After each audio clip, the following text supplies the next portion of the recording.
Begitu dia sudah tahu saya menjadi warga negara, dia mendoakan mudah-mudahan Syekh Ali jadi presiden Indonesia. Saya langsung balas, Bu, tolong minta nomor HP-nya, saya mau telepon. Begitu dia saya bagi telefonnya, saya telepon dia.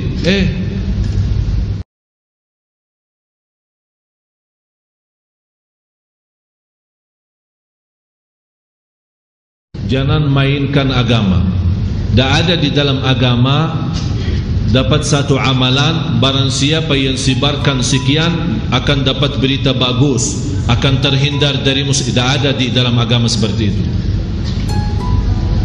Tak ada di dalam agama seperti itu. Dan ini ceritanya dulu waktu saya masih SD di Madinah pernah, tapi beberapa tahun lalu muncul di Indonesia. Ini dari dulu di Madinah. Ini salah satu cara orang Yahudi menyebarkan agama palsu supaya kita tertipu. Pernah dengar cerita seorang pernah mimpi Rasul namanya Ahmad. Kemudian Rasul menyampaikan ini apa, pokoknya macam ceritalah. So, Rasul lagi sedih, lagi marah, lagi ini, umatnya harus bertaubat, harus begini, harus begitu. Akhirnya dikasih amalan. Katanya si Ahmad itu salah satu juru kunci makam. Ini kan pernah kan? Alhamdulillah jamaah sudah kenal guru saya, juru kunci makam Rasulullah. Sudah 2 kali datang Sunda Kelapa. 55 tahun dia menjaga makam Rasulullah. Saya bertanya, sepanjang sejarah yang menjaga makam Rasul, adakah nama orang namanya Ahmad? Dia bilang tidak ada. Ahmad pun tidak ada. Kok bisa dipercaya? Apalagi kalau masuknya Ashura, sudah luar biasa. Kemarin pas Ashura itu luar biasa. Ini masuknya dari Yahudi, dari aliran-aliran Syiah, membawakan hadis palsu dan dhaif. Kita tidak tahu. Kita punya fikiran, mohon maaf karena ilmu kita standar. Ya standar, alhamdulillah standar. Alhamdulillah. Bukan di bawah standar, tapi standar lah. Jadi begitu kita mendengar, karena bunyinya, isinya baik, kita menanggap baik, udah apa-apa, kan baik kan?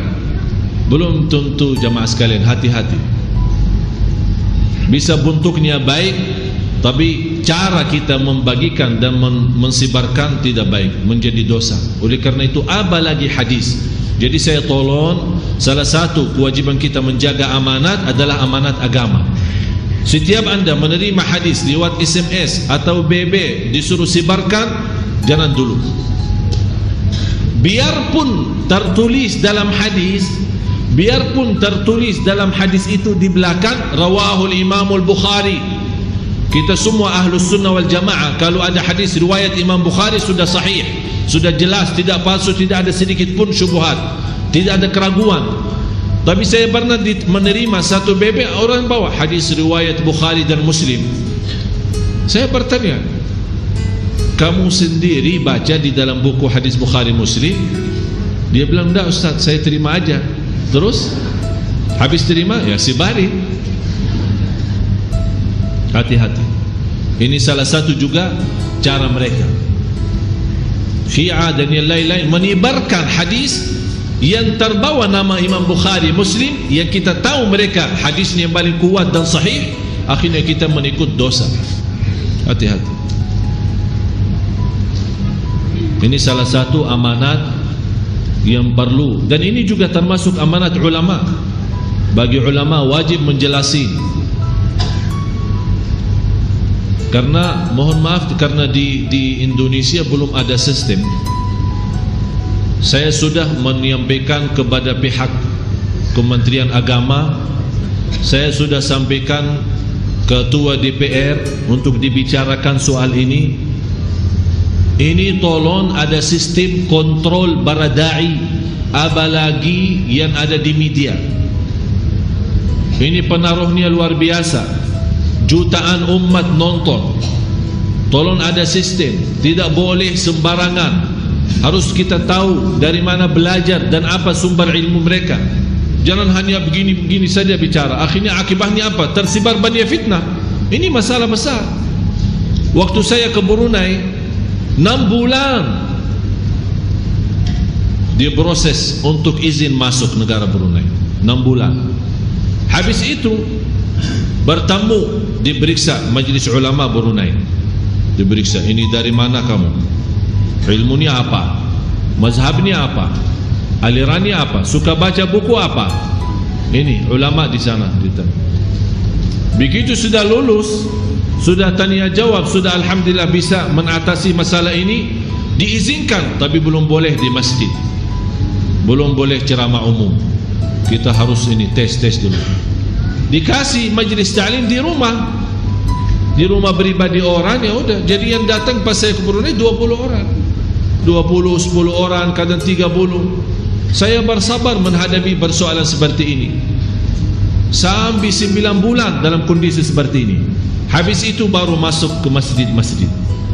Lama-lama masuk ke Masjid Sultan, lama-lama masuk TV Brunei.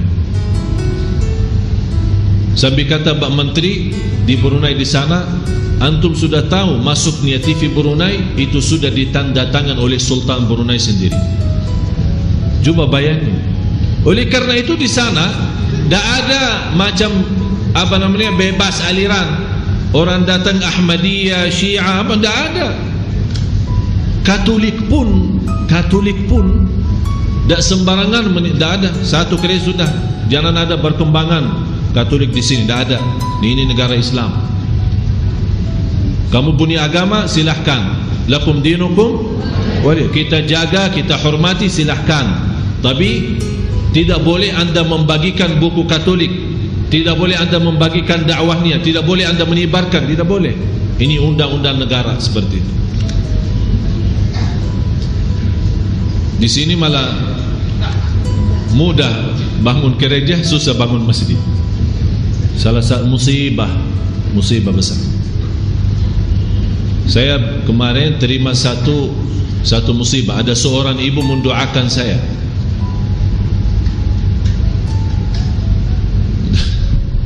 Allahu Akbar. Tahu apa isi doanya? Begitu dia sudah tahu saya menjadi warga negara, dia mendoakan mudah-mudahan Syekh Ali jadi presiden Indonesia. Saya langsung balas, Bu, tolong minta nomor HP-nya, saya mau telepon. Begitu saya bagi teleponnya, saya telepon dia. Kamu begitu cara doa untuk saya? Kamu mau saya masuk neraka? Kalau mau berdoa celaka seorang atau susahin seorang, doakan jadi presiden. Ini bukan doa baik. Minta yang terbaik. Astagfirullah, mau jadi presiden langsung auzubillah. Apa Amirul Mukminin Umar bin Al-Khattab, yang namanya Umar bin Al-Khattab, selama 10 tahun menjadi khalifah. Pernah dilihat mimpi sesudah meninggal beliau, Abdullah bin Umar anaknya melihat mimpi. Melihat mimpi habis ayahnya meninggal 10 tahun. Ayahnya meninggal. Dia melihat mimpi, dia bertanya sama ayahnya, ayahku, bagaimana keadaanmu?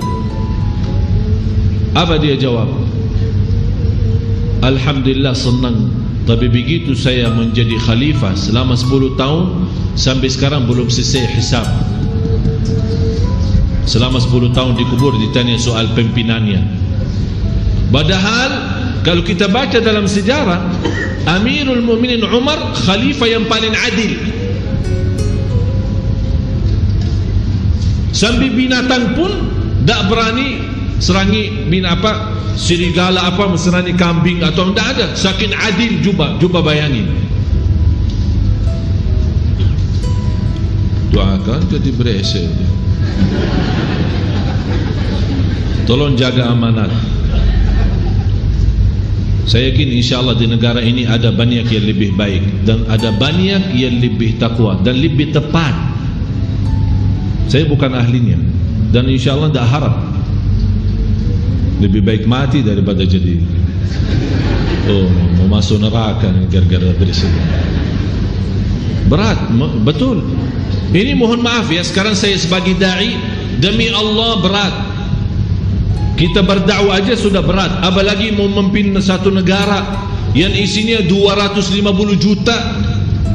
Apa yang terbayang? Kalau kita saja tinggal di satu tempat, kalau saya lihat tetangga ini bukan urusan tetangga, kalau dia tidur dalam keadaan lapar, saya yang berdosa. Apalagi 50% penduduk miskin Indonesia. Aduh, capek. Terus ini.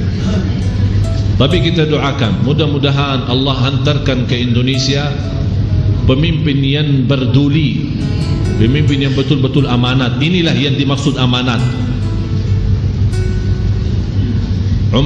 Saya ada cerita Umar bin Abdul Aziz. Tahu Umar bin Abdul Aziz? Waktu dia jadi khalifah, malam hari dia pulang capek. Sepanjang malam dilihat sama istrinya bernama Fatimah. Beliau setiap malam begini, nangis sampai bajunya basah. Datang istrinya, kenapa wahai Amirul Mukminin? Ini Amirul Mukminin, Khalifah Umar bin Abdul Aziz, bukan sahabat. Kalau kita bicara sahabat, oh iman, memang sahabat luar biasa iman. Ini jauh daripada sahabat. Ada apa? Dia bilang, bagaimana saya nyaman tidur malam hari, barangkali ada di antara rakyatku malam ini belum makan. Barangkali ada unta yang mau nyebrang satu jalan, tapi karena jalannya tidak dirapikan. Ini unta, bukan manusia, binatang. Dia takut. Saya tidak mau datang di hadapan Allah dipertanyakan kenapa tidak membereskan jalan unta, apalagi jalan manusia, apalagi jalan tol, apalagi macet setiap hari. 14. Allahul musta'an wa la haula wa la quwwata illa billah. Diangkatnya ilmu dan fenomena kebodohan. Dari Anas bin Malik radhiyallahu anhu menuturkan, Rasulullah sallallahu alaihi wasallam bersabda, di antara tanda-tanda kiamat adalah ilmu dihilangkan dan kebodohan diteguhkan. Terbukti, sudah terbukti, orang yang punya ilmu benar tidak diakui. Jadi berhati, apa ilmu dari mana ini orang? Tapi kalau orang pintar ngomong ya, ilmunya pun tidak benar, tapi bisa bikin lucu, bisa bikin kita senang, tidak bosan dalam belajaran. Sampai Quran pun dia tidak tahu tafsirnya dan asbab nuzulnya. Bukan tak tahu asbab nuzulnya, ini memerlukan ilmu. Bacaannya pun tidak benar. Itu yang dihargai, dihormati. Saya pernah nonton yang namanya Da'i, apa bahasa? Da'i cilik ya? Da'i cilik. Saya pernah nonton. Saya sebenarnya senang melihat acara seperti ini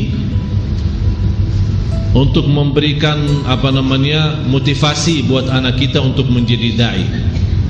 Tapi sayang sekali yang menjadi juri yang menjadi juri untuk mentes anak-anak kita ini, mereka tidak mengerti apa yang disampaikan. Pokoknya bagus, luar biasa cara kamu, tapi ayat yang dia bawa dia faham enggak? Hadis saya sendiri dengar hadis munkar, bukan dhaif lagi. Kalau dhaif masih boleh kita pakai. Munkar dan ditegur. Ya bagaimana dia tegur? Dia dah tahu hadisnya. Ini juga masalah. Ini perlu diperbaiki, karena kita tidak mau besok-besok anak kita menjadi dai tapi semua hadis yang dia bawa palsu, tidak benar. Apa gunanya? Ini bukan memperbaiki umat, malah justru merusak umat. Oleh karena itu musuh Islam kalau melihat acara seperti ini dibiarkan. Kenapa dibiarkan? Karena mereka tahu ilmunya macam-macam lah, campuran aduk, biarin aja lah. Tapi begitu dia mendapatkan seorang anak yang berdasar ilmu benar, dia takut. Jangan sampai ini maju, awas, ini hati-hati. Kalau seperti anak ini, kalau dia sudah anak kita semua memiliki ilmu, bacaan benar, hadis banyak yang dia hafal, kemudian dia maju, ini negara bisa rubah jadi lebih baik. Mereka tidak mau. Biar yang maju yang bodoh. Akhirnya apa yang terjadi? Terhina ilmu dan diagungkan orang yang bodoh. Ini salah satu, ini sudah yang kita hadapi sekarang, menjadi salah satu ciri. Dan di hadis Imam Ahmad dalam musnadnya, kata Rasulullah, yang paling aku khawatirkan, akhwafu ma akhafu ala ummati ulama as-su. Yang paling aku khawatirkan terhadap umatku, coba lihat. Kata Rasul, saya tidak takut umatku susah, saya tidak khawatir umatku miskin. Tapi yang saya paling takuti adalah ulama yang merusakkan. Bawa nama ulama, tapi sebenarnya bukan memperbaiki, tapi menghancurkan, menyesatkan. Karena ilmu mereka dari mana? Internet. Sebagaimana saya tanya seorang ustaz, dari mana kamu dapat dalil ini? Dari internet. Oh, jadi guru ente internet. Wala haula wa quwwata illa billah. Azan. Terus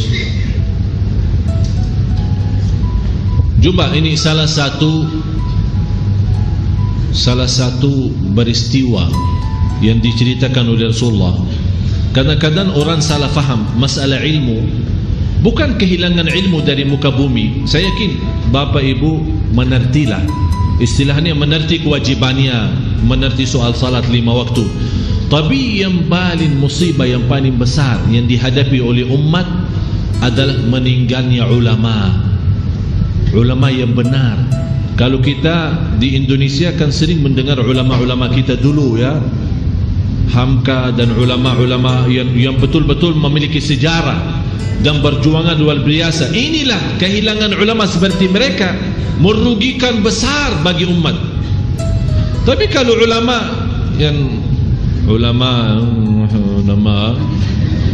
meninggal hidup sama aja, tidak ada gunanya, sama aja. Tapi ini yang penaruh, ulama yang benar-benar bunya taqwa dan bunya ilmu dan sangat berguna bagi umat. Begitu beliau meninggal, membuat kerugian sangat besar bagi umat. Inilah menjadi ini yang disebut di dalam hadis Imam Bukhari dan Muslim, yang menambah iman dan ilmu bagi kita sehari-hari. Itu yang perlu kita jaga. Jadi kalau kita temani seorang ustaz atau kita ikuti majlis seorang ustaz, ada tambahan ilmu, jadi kita lebih mengenal Allah, lebih tahu terhadap agama. Kemudian kita merasa alhamdulillah dari sisi iman alhamdulillah lebih baik. Ini yang perlu kita jaga. Bukan ulama atau ustaz yang begitu kita datangi majlisnya malah ketawa sampai selesai. Kalau kita bertanya apa yang kita dapat, dah tahu pokoknya bagus. Apa yang bagus? Ketawanya, bukan ilmunya. Ini yang perlu kita jaga. Saya mendapatkan banyak pelajaran sebenarnya bukan karena belajar dari ulama, tapi karena saya suka temani ulama. Kenapa kelebihan temani sama belajar? Temani ulama, kita melihat tingkah lakunya setiap hari, hari-harinya, cara salat mereka, cara wudhu mereka, cara salat malam mereka, cara mereka menghabiskan waktu dan tenaga untuk belajar. Saya punya salah satu guru, setiap hari dalam 24 jam hanya tidur 2 jam, 2 jam, makan sehari hanya sekali makan sehari.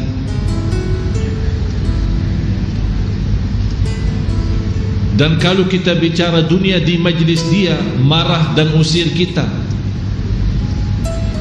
Malah saya pernah duduk sama salah satu guru saya, tak pernah selama saya belajar sama dia 10 tahun, tak pernah saya mendengar cerita dunia di majlis ini. Inilah yang berguna. Apalagi mau mendekati ulama ini, mau mendekati dari para pejabat, tak pernah, karena mereka tidak ada kemaslahatan dunia sama sekali. Ada satu cerita, seorang dari keluarga raja mengirimkan surat untuk guru saya datang ke majlisnya. Guru saya tolak. Dia sampaikan kepada orang yang menentar solat, mohon maaf, saya tidak bisa hadir. Sampai berkali-kali. Akhirnya keluarga raja ini sendiri dia turun dan datang ke ulama, ke rumahnya. Begitu dia datang, beliau, kita lagi duduk ini, beliau sedang menyampaikan majlis ilmu, ya, majlis kita seperti ini. Begitu beliau datang dan diresponi, padahal ini keluarga raja. Begitu dia sampaikan salam, waalaikumsalam, qala Rasulullah sallallahu alaihi wasallam, terus dia lanjut belajaran. Begitu selesai majlisnya, baru dia memberikan kesempatan yang dari kerajaan itu untuk diskusi. Langsung dari kerajaan dia bertanya, apa kebutuhanmu? Saya sekarang disediakan, atau saya kasih cek yang kosong, silahkan anda isi nilainya berapa. Ketawa guru saya, ini di hadapan saya Bapak Ibu. Ini kan menjadi pelajaran juga bagi kita, di depan saya. Padahal dia sebagai guru saya, kalau dari jamaah dia terima bantuan jamaah sedekahnya, tapi dia tidak terima dari kerajaan. Karena memang di sini ada beda kan? Ada bisa termasuk apa? Campuran kemaslahatan dunia, ada apa gitu. Kenapa dari kerajaan? Tapi tetap dari responi. Habis itu dari keluarga raja berkata, apa yang saya bisa bantu? Tetap dia menekan, mau guru saya sebutkan apa-apalah, saya akan apapun yang kamu minta, kebutuhannya apa saya akan berikan.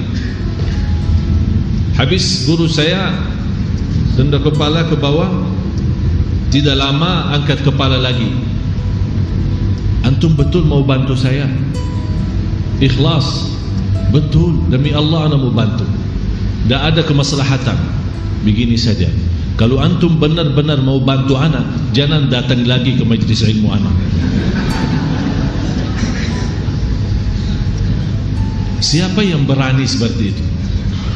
Kecuali ulama yang benar-benar lahir batin lillah, tak ada hubungan. Inilah ulama yang seperti ini, kalau mereka meninggal dunia, membuat bocor besar di lapangan umat atau di kalangan umat Islam. Kalau kita melihat, sudah Bapak Ibu tahu, apalagi sudah mendekati pemilu, apa yang terjadi. Tidak perlu saya bahas. Terus baca hadisnya ini. Yang dimaksud dengan diangkatnya ilmu adalah diwafatkannya para ulama.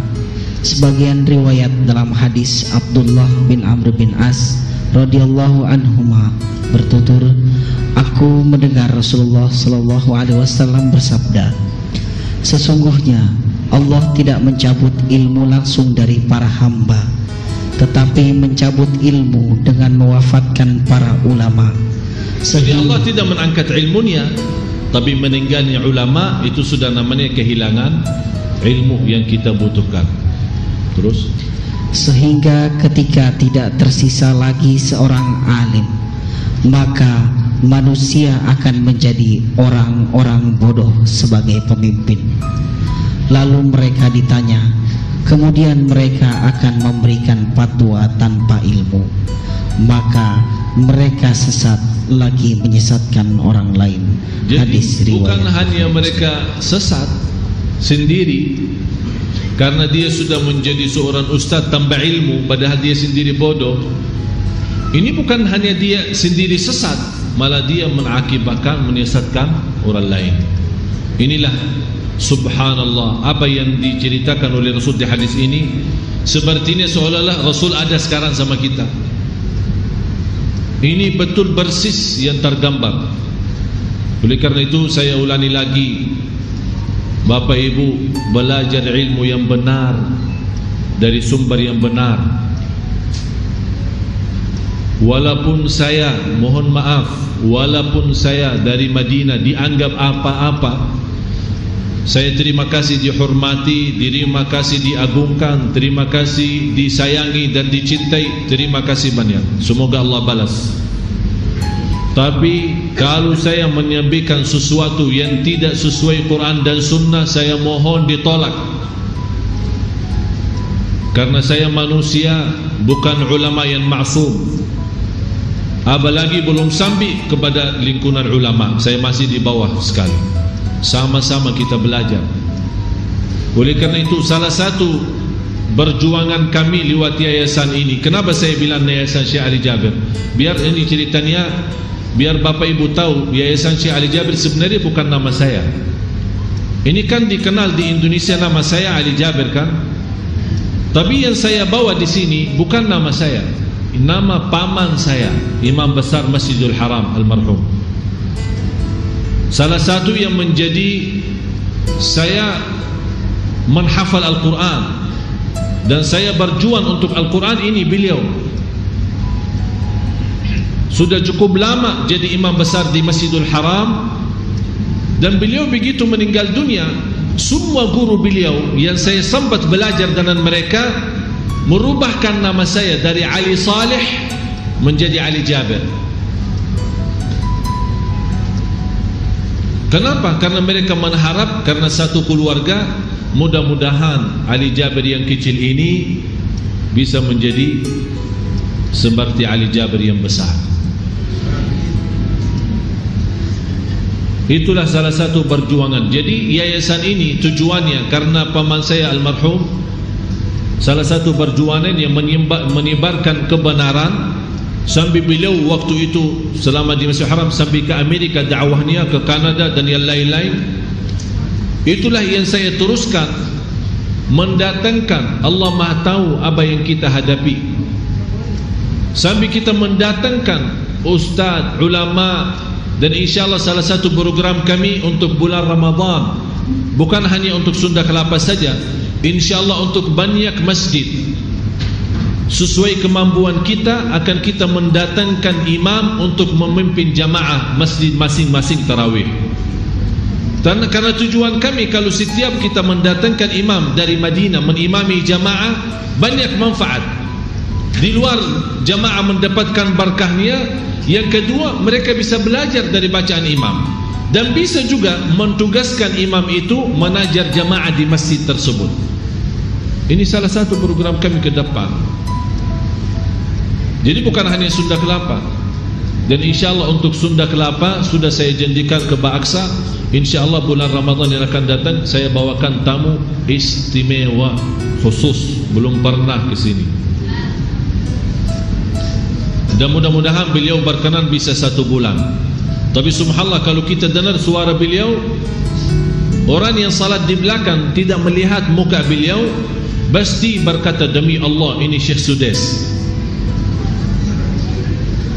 Ibu saya pernah salat di belakang dia kok Sudes ada di sini? Saya bilang, oh, bukan Sudes, tapi ini salah satu orang yang suaranya subhanallah mirip sekali dengan Sudes. Sampai cara naikkan suaranya, turun lagi, lagunya persis seperti di kopi Sudes terus di bawah ini kemarin. Luar biasa. InsyaAllah kita akan datangkan beliau di bulan Ramadan untuk Sunda Kelapa insyaAllah. Ini semua perjuangan kami jamaah sekalian. Karena saya yakin selama kita berjuang untuk di jalan Allah, saya yakin Allah selalu bukakan jalan. Termasuk di pesantren yang kita rencanakan insya-Allah. Jadi tujuan saya bukan hanya pesantren, tapi insya-Allah mewujudkan salah satu universiti Islam. Pada nanti anak-anak kita pergi jauh-jauh ke Mesir dan ke Madinah, insya-Allah universiti Islam. Kita datang guru-guru Madinah sini kemari ngajar sini. Ini target saya. Mulai dari pesantren, ma'had khusus, kemudian sekolah sampai universiti. Dan subhanallah, karena Allah tahu niat saya, padahal belum ada dana pun bantuan, hanya sebagian besar atau sebagian daripada jamaah, terutama jamaah Sunda Kelapa yang saya sampaikan banyak terima kasih. Sampai sekarang kita menerima kurang lebih 186 juta untuk pesantren. Ada yang serahkan langsung, ada yang salurkan lewat rekening yayasan. Tapi subhanallah, ini nilainya belum saja untuk tanahnya aja belum. Tapi karena Allah tahu perjuangan kita, Allah hantarkan satu orang berikan lokasi 20 hektar wakaf lillahi ta'ala. 20 hektar. Lokasinya ditawarkan sama orang barat karena lokasinya di atas bukit, daerah sejuk, sangat dingin, menghadap laut lagi. Itu luar biasa. Jadi di Lombok. Tempatnya ini di Lombok. Kalau yang mau berkenan silahkan ke Lombok. Tapi insya-Allah jangan khawatir Bapak Ibu, saya bukan milih Lombok sembarangan. Saya ingin kalau saya mampu, insya-Allah setiap kota ada. Cuman kita bicara sesuai kemampuan kita. Dan insya-Allah setiap orang punya kemampuan. Saya kemarin pas saya isi di Bali, salah satu pesantren di Bali waktu acara TV One Damai Indonesiaku, sampai gubernur Bali ikut nonton acara. Coba orang gubernur Bali kan Hindu kan, tapi ikut. Malah ketua adat, kepala adat di kampung itu tempat kita isi, diwawancarai sama TV One bagaimana respon beliau untuk mendatangkan ustaz-ustaz dari luar Bali kemudian berceramah di sini. Padahal kondisi Bali sama umat Islam ada sedikit ini. Dia bilang alhamdulillah baik-baik saja. Ini orang Bali, dia berkata alhamdulillah.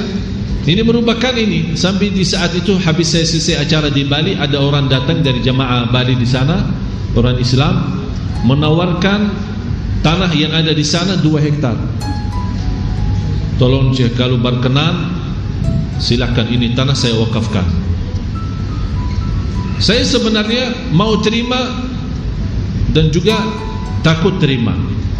Kalau saya terima berarti betul-betul saya harus. Tapi saya bukan, mohon maaf, saya bukan orang yang punya triliunan habiskan semua untuk itu. Jadi kita menerima sesuai kemampuan kita. Itulah yang kita perjuangkan. Tapi saya fokus Lombok, Bima, Sumbawa, kemudian Bali. Karena sudah ada jamaah yang rencana mau wakafkan, insya-Allah kita akan buka kesempatan untuk mereka. Dan insya-Allah Bapak Ibu, kalau Allah berikan umur, insya-Allah 5 tahun ke depan Anda sendiri akan mendengar bagaimana perkembangan kita di Bali. Dan saya pernah berkata di salah satu khutbah di Bali, insya-Allah 30 tahun ke depan Bali menjadi pulau Islam 100%. Itu cita-cita saya. 30 tahun ke depan mudah-mudahan Allah masih berikan umur. Dan saya berkata itu di Bali, bukan di luar. Saya berkata itu di Bali. Dan cara saya berkata Bali akan menjadi Islam 100% 30 tahun ke depan. Bukan dibom, tidak. Tapi insya-Allah dengan wama arsalnaka illa rahmatan lil alamin. Saya membuat gerakan dalam judul program Aku Cintamu Ya Rasulullah. Di antaranya kita sebarkan kedamaian, termasuk di Bali kita tunjukkan kebaikan umat Islam. Ini insyaAllah akan pengaruh. Dan sistem ini saya sudah berikan ke TV One kemarin. Alhamdulillah diresponi. Rencana mereka insyaAllah kalau ke Bali lagi akan membuat program itu supaya mendekati dengan orang Bali, supaya hubungan kita dan mereka sebagai kita orang Islam sangat baik. Karena ini langkah pertama untuk membawa masuk Islam kepada hati mereka. Karena selama kita membawa kebaikan Islam, dan inti daripada selama Bapak Ibu belajar, mesti kita mampu mempraktik dan mengamalkan. Yang terakhir, saya minta Bapak Ibu, mulai hari ini jangan ada kata lagi mau berlaku sesuatu tapi tidak jadi karena tidak enak sama manusia. Rubah sistem fikiran itu. Mulai dari sekarang, apapun tingkah laku kita, apapun perbuatan kita yang semestinya terbayang, saya tidak enak sama Allah, saya tidak enak sama Rasulullah. Pakaian kita, bicaraan kita, aktivitas kita, sehari-hari kita, makan minum kita, pergi datang kita, berjalan kita, kemana saja kita harus terbayang. Apakah berlaku ini enak sama Allah? Tidak. Kalau dah enak sama Allah, berkata, jangan suka berkata saya tidak enak sama manusia, tapi rubah fikirannya, berkata saya tidak enak sama Allah, saya tidak enak sama Rasulullah sallallahu alaihi wasallam. Mudah-mudahan dengan rubah sistem fikiran kita dengan kata ini, mudah-mudahan akan menjadi lebih baik dari segala sisi, ucapan, perbuatan, pandangan, ambil, taruh, kaki, langkah, bekerja, mencari rezeki, apapun berlaku kita bertanya diri, berlaku ini enak sama Allah tidak? Kalau dah enak sama Allah, tinggalin. Di antaranya pakaian kita. Kaum wanita, bu, ibu, dah enak sama Allah, dah usah tanya-tanya ustaz, tinggalin saja.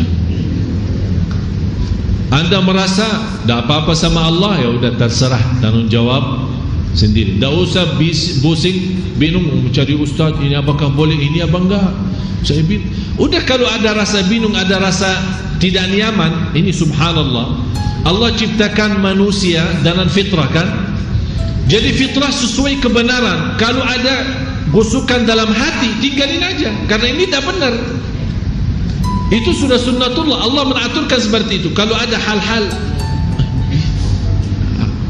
padahal walaupun nampaknya baik, tapi ada gosok-gosokan dalam hati, pasti hal itu tidak baik. Tinggalin aja. Ada orang suruh salat, misal baca apa dalam salatnya, kalau di rakaat pertama baca 40 kali qul huwallahu ahad, di rakaat yang kedua baca 100 kali ayat al-kursi, terus di rakaat seterusnya baca apalah gitu, tapi sekian, bukan normal ya, bukan biasa, sekian. Kalau mendapatkan sekian, akan insyaAllah begitu selesai salat akan mendapatkan ini atau berita ini. Ini semuanya hal-hal yang tidak ada dasar. Hati-hati. Alhamdulillah di dalam agama kita banyak pelajaran yang perlu kita amalkan. Kenapa kita tinggalin yang benar, melari kepada yang tidak benar? Selesai dulu yang benar. Kalau masih ada sisa umur, boleh cari yang lain, silakan. Dan saya yakin habis umur kita belum tentu selesai belajar ilmu, belum tentu kita menguasai agama secara keseluruhan. Ya ayyuhalladzina amanu dkhulu fis silmi kafah. Terakhir saya mohon Bapak Ibu doakan saya. Titip amanat. Terima enggak? Amanat. Ini salah satu ciri hari kiamat. Saya mohon setiap Anda salat fardu, di luar salat fardu, sunnah, salat malam, lagi buka puasa, biar 1 menit saja khusus sebut nama saya, didoakan. Semoga ikhlas, tetap kuat lahir batin, tetap menjadi orang yang bertakwa, menjadi orang yang mulia di sisi Allah, dijauhkan dari segala bala musibah, istiqamah lahir batin. Saya mohon Karena Bapak Ibu, saya sangat membutuhkan doa Bapak Ibu. Karena dalam perjuangan kami, Masya Allah, Allah Maha tahu apa yang kita hadapi. Jangan anda berfikir karena sering masuk TV, oh sudah ini luar biasa, malah tambah pusing. Biar tahu kenapa tambah pusing, karena bertambah tanggung jawab, bertambah bekerja keras, bertambah tinggalin istri, bertambah tinggalin anak, bertambah macam-macam sudah. Inilah salah satu yang saya berjuangkan. Dan mudah-mudahan dengan doa Bapak Ibu, Allah kirimkan energi untuk saya teruskan sambil wafat.